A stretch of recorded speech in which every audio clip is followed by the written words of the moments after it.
विद्यार्थियों, आज हम पढ़ेंगे राष्ट्रीय आंदोलन 1870 से 1947 तक। ये सभी परीक्षाओं की दृष्टि से महत्वपूर्ण है, क्योंकि लगभग सभी परीक्षाओं में इसमें से प्रश्न आते जरूर है। राष्ट्रीय आंदोलन से राष्ट्रवाद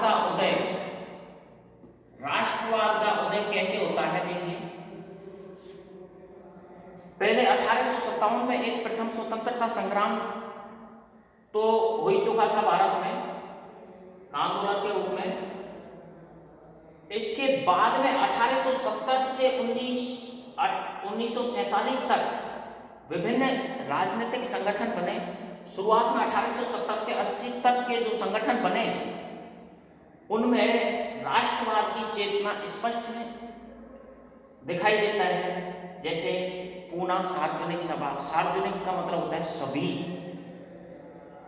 तो इसमें 1870 के बाद के हम कुछ संगठनों का यहाँ जिक्र करेंगे जो राष्ट्रीय आंदोलन में महत्वपूर्ण भूमिका निभाई। अब इसी क्रम में 1878 में ब्रिटिश सरकार के द्वारा वर्नाक्यूलर प्रेस एक्ट और आर्म्स एक्ट पारित किए गए। इससे भारतीयों की स्वतंत्रता पर पाबंदी लगाई गई थी, प्रेस की आजादी पर पाबंदी लगाई थी।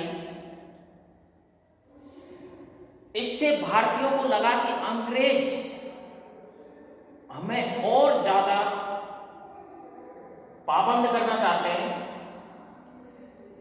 इसी क्रम में 1883 में ईस्वी में एल्बर्ट बिल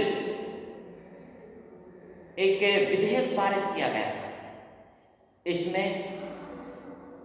इस बिल में यह प्रावधान था कि कोई भी भारतीय जज, चाहे ब्रिटिश व्यक्ति हो चाहे भारतीय हो, सभी का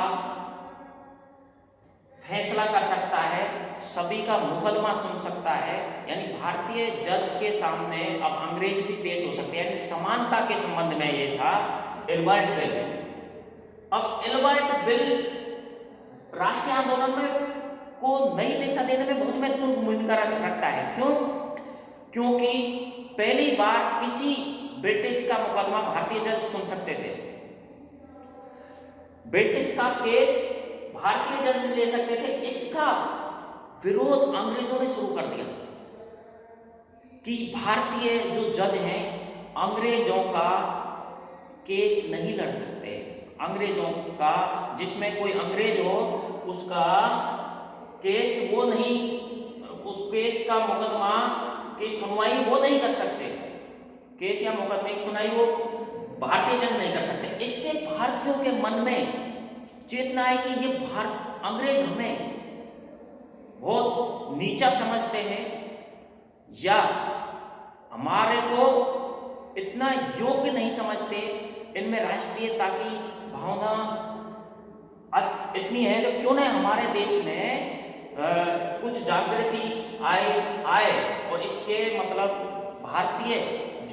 भारतीयता के, यानी हम भारतीय किसका है, ये भारतीय लोगों का है, भारतीय लोगों का भारत है। ये चेतना भारतीय लोगों में आई और ये अंग्रेज लोग बाहर के रास्ता इनको दिखाया जाना चाहिए। अब इसी क्रम में 2 साल बाद 1885 ईस्वी में 72 प्रतिनिधियों के साथ में एक बंबई में एक सभा का आयोजन किया, जिसमें भारतीय राष्ट्रीय कांग्रेस नाम का संगठन हुआ। कांग्रेस संगठन की स्थापना हुई, कांग्रेस की स्थापना हुई 72 प्रतिनिधियों के साथ में। अब इस कांग्रेस की स्थापना के पीछे एक रिटायर्ड अंग्रेज अफसर A.O. हुम का महत्वपूर्ण योगदान है। तो इसमें ये कांग्रेस जो संगठन है, ये इस मकसद से स्थापना इसकी की गई थी कि भारतीयों के मुद्दों से कोई संबंधित बातें अंग्रेजों के सामने, भारतीय समस्याओं का अंग्रेजों के सामने रखी जा सके। अंग्रेजों के सामने भारतीयों की जो समस्या रखेंगे, अंग्रेज उसको जरूर सुनेंगे। अब ये 1885 में ये संगठन की जो स्थापना हुई, वो 1905 तक ये कांग्रेस पार्टी ने अंग्रेजों के सामने विभिन्न प्रकार के अपने मुद्दे रखे और ये एक मध्यम मार्गी पार्टी के रूप में इसने काम किया। मध्यम मार्गी पार्टी यानी भारतीय लोगों की समस्याओं को अंग्रेजों के साथ में रखना, अंग्रेजों के आगे रखना, यानी इसने एक प्रकार की निवेदन की। 1885 से लेके 1905 तक कांग्रेस ने निवेदन यानी अंग्रेजों से कुछ रिक्वेस्ट करना, निवेदन करना कि निवेदन करके ही अंग्रेजों से कुछ प्राप्ति किया जा सकता है। अंग्रेजों की भलाई में इनको विश्वास था 1905 तक। लेकिन 1905 तक इस 20 साल के कार्यकाल में कुछ ऐसी घटनाएं हुई, कुछ ऐसे लोग भी इसमें आए, ऐसे लोग आए कि उन्होंने कहा कि निवेदन की राजनीति छोड़नी पड़ेगी, इससे कुछ भी हासिल नहीं होगा। उसमें कुछ क्रांतिकारी, कुछ हमें करना चाहिए। हमारे कुछ किए बिना अंग्रेज यहां से छोड़ के जाने वाले नहीं है और हम अंग्रेजों से कुछ संघर्ष, क्रांतिकारी विचार नहीं आएंगे हमारे दिल और दिमाग में जब तक अंग्रेजों से हमें कुछ भी प्राप्त होने वाला नहीं है। इनमें बाल गंगाधर तिलक, लाला लाजपत राय और विपिन चंद्र पाल ये क्रांतिकारी विचारों के समर्थक थे। इसी संबंध में 1906 में मुस्लिम लीग की ढाका में स्थापना हुई और मुस्लिम लीग मुसलमानों के विचारों का, मुसलमानों की समस्याओं का, मुसलमानों का हिमायती एक संगठन माना जा सकता है। तो इस प्रकार मुस्लिम लीग की स्थापना 1906 में हो चुकी थी। इसी क्रम में 1907 में बंगाल का विभाजन कर दिया गया था। अब जो क्रांतिकारी विचारों के पक्षधर थे उनको ये बहुत बुरा महसूस हुआ और आम जनता ने, बंगाल की जनता ने भी उनका साथ दिया, क्योंकि बंगाल का विभाजन कांग्रेस ने प्रशासनिक सुधार के रूप में लागू किया, प्रशासनिक प्रबंध के रूप में लागू किया। लेकिन अंग्रेजों ने बंगाल की कुछ ऐसी बहुत बड़ी आबादी को आसाम में मिला दिया गया था, जबकि अंग्रेज ये काम, जैसे बिहार का कुछ एरिया बंगाल के अंतर्गत आता था, बंगाल प्रांत के अंतर्गत आता था, कुछ उड़ीसा के अंतर्गत आता था, उड़ीसा का हिस्सा कुछ से बंगाल प्रांत के अंतर्गत आता, उनको अलग कर सकता था। लेकिन बंगाल को आधे हिस्से को काटकर आसाम में मिला दिया गया। इससे भारतीय जनता में काफी रोष व्याप्त था। तो इससे क्रांतिकारी विचारों को और ज्यादा बल मिला। लेकिन 1907 में जो क्रांतिकारी विचारों के प्रणेता थे उनके विचार ज्यादा चल नहीं पाए और अंग्रेजी सरकार ने उनको गिरफ्तार कर लिया। बाल गंगाधर तिलक को क्रांतिकारी हिंसा फैलाने वाले विचारों के लिए जिम्मेदार ठहराया और उसको गिरफ्तार कर लिया गया। इसके बाद में 1905 में कांग्रेस के दोनों दल 1915 में कांग्रेस के दोनों खेमे, गरम दल और नरम दल, दोनों एक हो गए 1915 में। तो इस प्रकार 1915 में एकीकरण हुआ। लेकिन इसी समय भारतीय राजनीति में, भारतीय स्वतंत्रता संग्राम में महात्मा गांधी की एंट्री हो जाती है, क्योंकि महात्मा गांधी अभी अभी अफ्रीका से लौटे ही हुए थे। इसी प्रकार महात्मा गांधी ने बहुत सारी जगहों का दौरा भी किया, चंपारण, अहमदाबाद, इनका दौरा किया था और भारतीय लोगों की समस्याओं को समझा और जाना। इसी समय 1914 में आप लोगों को एक टॉपिक लाना चाहता हूं। 1914 में प्रथम विश्व युद्ध शुरू हो चुका था, जो 1918 तक चला। इस समय जो 1915 में महात्मा गांधी का आवागमन हुआ था, तो उस समय प्रथम विश्व युद्ध चल रहा था, जिसमें महात्मा गांधी ने अंग्रेजों का साथ देने का वादा किया, भारतीय जनता से अंग्रेजों का साथ देने के लिए बोला। इससे अंग्रेज भी प्रभावित हुए। अंग्रेजों ने भारतीयों को यह भरोसा दिलाया कि प्रथम विश्व युद्ध खत्म होने के बाद में भारतीयों को और अधिकार दिए जाएंगे, कुछ अधिकार भारतीय दिए जाएंगे, भारत की शासन व्यवस्था में भारतीयों को शामिल किया जाएगा। लेकिन हुआ इसका उल्टा। प्रथम विश्व युद्ध 1914 से 18 तक चला, लेकिन उससे अगले ही साल 1919 में अंग्रेजों ने इसके विपरीत रॉलेट एक्ट पारित कर दिया। रॉलेट एक्ट में भारतीयों की अभिव्यक्ति की स्वतंत्रता पर और ज्यादा पाबंदी लगा दी इस एक्ट में, जबकि इसमें भारतीयों को अधिकार देने चाहिए थे। इससे भारतीय लोग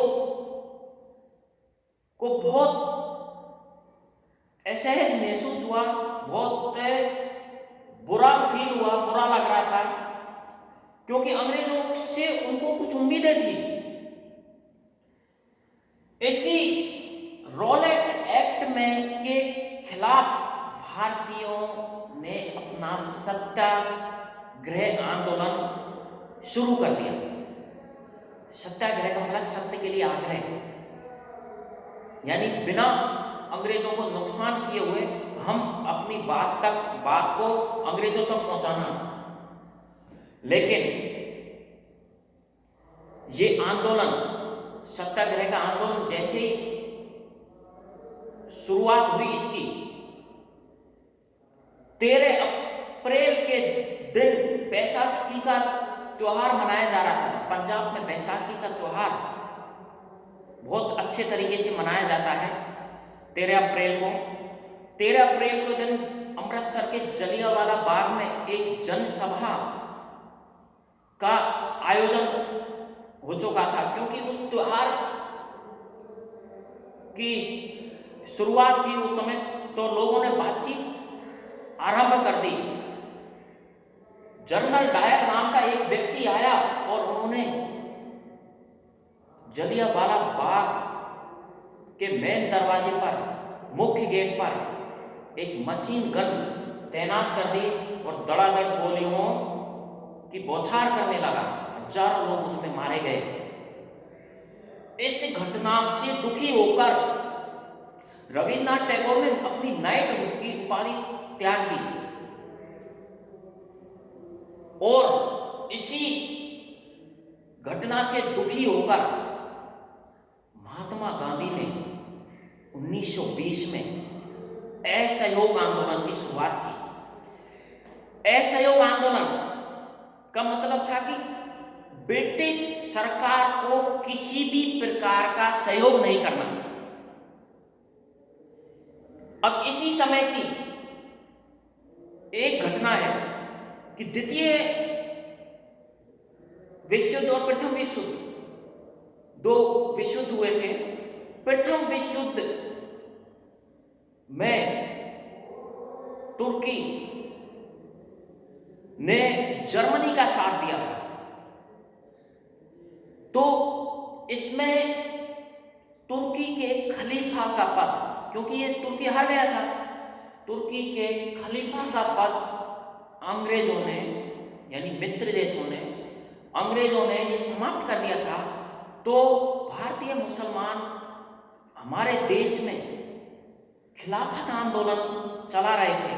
तो महात्मा गांधी ने उस खिलाफत आंदोलन के साथ में असहयोग आंदोलन को भी जोड़ दिया। यह आंदोलन जोर पकड़ने लगा, लेकिन सन 1922 में एक ऐसी घटना थी, क्योंकि ये आंदोलन अहिंसक आंदोलन था, असहयोग करने का आंदोलन था, लेकिन 4 फरवरी 1922 को उत्तर प्रदेश में गोरखपुर जिले में चोरी चोरा गांव में एक पुलिस थाने को आम जनता ने आग के हवाले कर दिया। इसमें अंग्रेज पुलिस वाले मारे गए। इस घटना से दुखी होकर महात्मा गांधी ने अपना असहयोग आंदोलन समाप्त कर दिया और बाद में इस असहयोग आंदोलन, इस हिंसा का जिम्मेदार महात्मा गांधी को ठहराया गया और असहयोग आंदोलन चलाने के जुर्म में महात्मा गांधी को गिरफ्तार कर लिया गया। इसके बाद में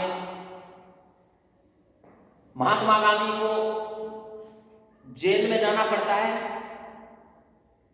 1922 से 1929 तक की जो घटनाएं हैं उन पर जो तेजी से हो रही थी, उस पर कुछ समय के लिए ब्रेक लग गया।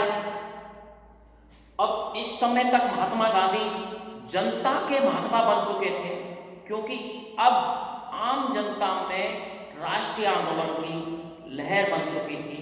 ये 1919 से जो रोलर सत्याग्रह चालू हुआ, 1920 में जो असहयोग आंदोलन चालू हुआ, ये जन आंदोलन बन चुके थे, जनता के आंदोलन बन चुके थे। अब इससे आगे 1930 में, सन 1930 में सविनय अवज्ञा आंदोलन महात्मा गांधी के द्वारा शुरू किया जाता है। सविनय अवज्ञा आंदोलन 12 मार्च, अब ये सविनय 12 मार्च 1930 से प्रारंभ किया। अब ये सविनय अवज्ञा आंदोलन क्या है, ये मैं आपको समझा देता हूं कि सविनय अवज्ञा का मतलब है ऐसे कानूनों को नहीं मानेंगे जो अन्यायपूर्ण हो, गलत हो, ऐसे कानूनों को हम स्वीकार नहीं करेंगे। अब इसमें 12 मार्च 1930 से महात्मा गांधी ने इन कानूनों के खिलाफ पैदल मार्च शुरू किया और 24 दिन की पैदल यात्रा के बाद ये 6 अप्रैल 1930 को महात्मा गांधी डांडी पहुंचता है। साबरमती आश्रम से डांडी, जो समुद्र तट के किनारे गांव है, वहां जाकर नमक कानून का उल्लंघन किया 6 अप्रैल 1930 को। यह आंदोलन जोर पकड़ जाता है और जनता ने भी इसको जन आंदोलन बना दिया और यह आंदोलन इतना फैलने लगा कि अंग्रेजों के नमक के गोदाम भी लूटे जाने लगे। इससे कानून के बाद में इस कानून के लिए अंग्रेजों ने गांधी जी से समझौता भी किया, जिसे गांधी इरविन समझौता भी कहा जाता है। 1931 में गांधी इरविन समझौता के नाम से जाना जाता है। इसमें समुद्र के किनारे बसे हुए लोगों को नमक बनाने के लिए अपनी जरूरत के अनुसार छूट दे दी गई थी। अभी इसी क्रम में आप लोग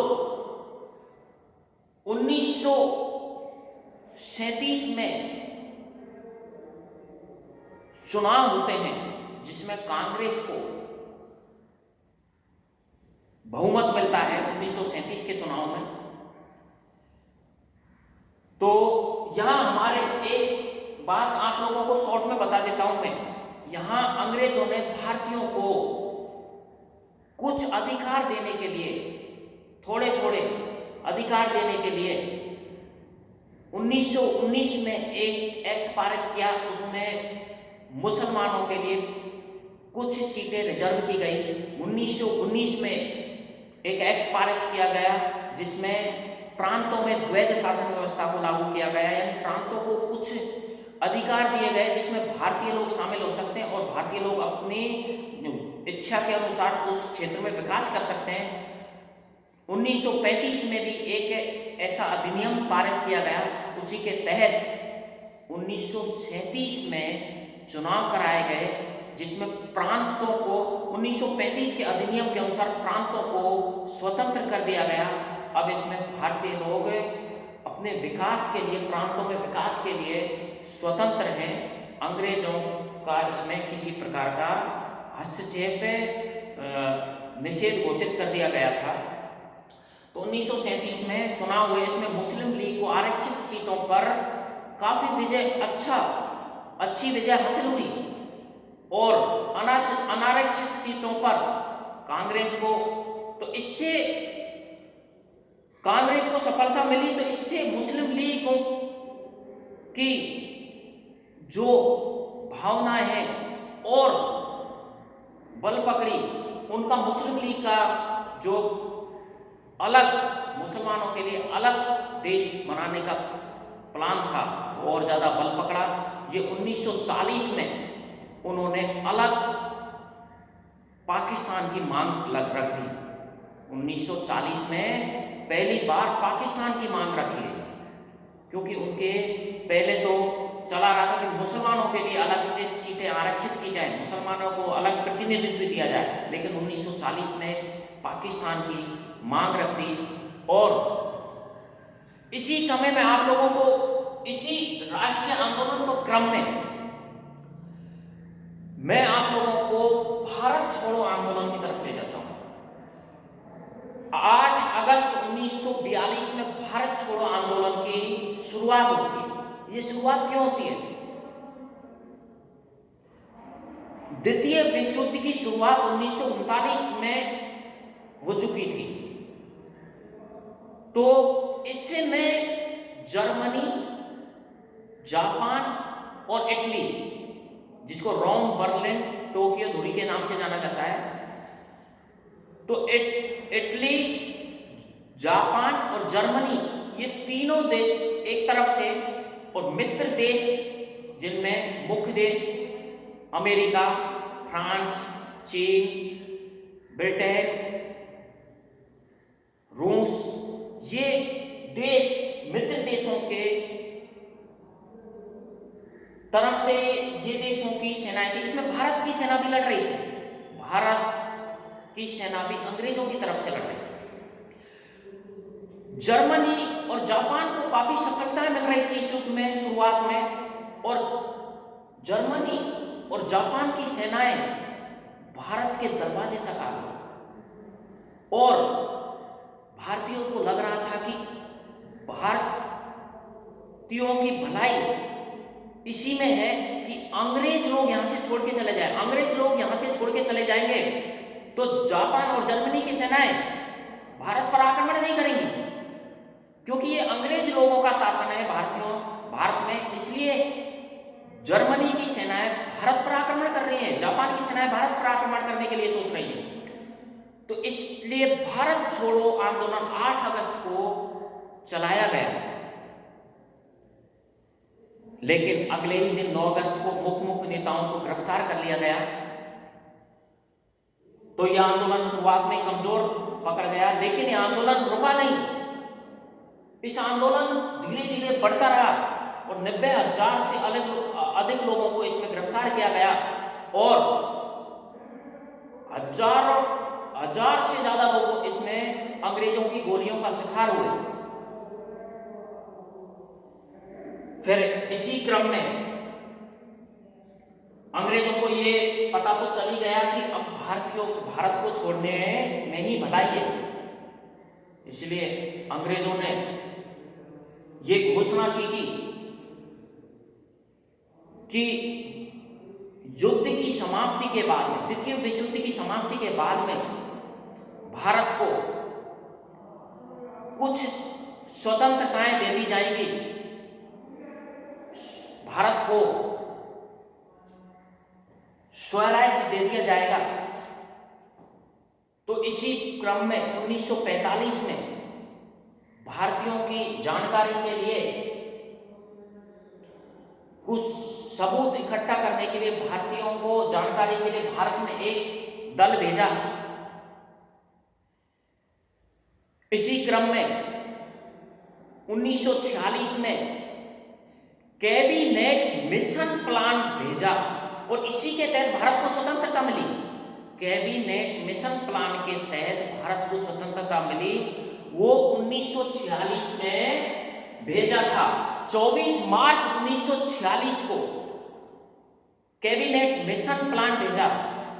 तो इसमें ब्रिटेन का प्रधानमंत्री लॉर्ड एटली था उस समय। इसने 3 सदस्यों का प्रतिनिधिमंडल भेजा जिसको कैबिनेट मिशन प्लान भेजते हैं। इसमें Lord Pethick Lawrence, Stafford Cripps, Alexander, ये तीनों सदस्य थे।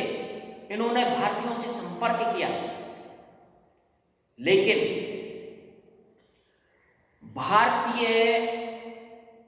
भारत में 2 गुट बन गए थे। एक गुट बना हुआ था मुस्लिम लीग वाला, जो पाकिस्तान की मांग पर अड़ा रहा, और इस कैबिनेट मिशन प्लान को, इसको मनाने में सफलता हासिल नहीं हुई। कैबिनेट मिशन प्लान को कि पूरा ये प्लान को दोनों दलों ने अस्वीकार कर दिया और मुस्लिम लीग पाकिस्तान की मांग पर अड़ी रही। 16 अगस्त को प्रत्यक्ष कार्रवाई दिवस मुस्लिम लीग के द्वारा, यानी पाकिस्तान के समर्थन में प्रत्यक्ष कार्रवाई करने का दिवस मनाया जाता है। इसी क्रम में हिंदू और मुस्लिम दंगे भड़क जाते हैं। ये दंगे धीरे धीरे अपना विशाल रूप लेते हैं और अंतिम परिणाम ये होता है कि भारत और पाकिस्तान का विभाजन हो जाता है, जो 15 अगस्त 1947 को होता है। एक खंडित राष्ट्र, टूटा फूटा खंडित राष्ट्र के रूप में भारत का, नए भारत का उदय होता है 15 अगस्त 1947 को। थैंक यू, धन्यवाद।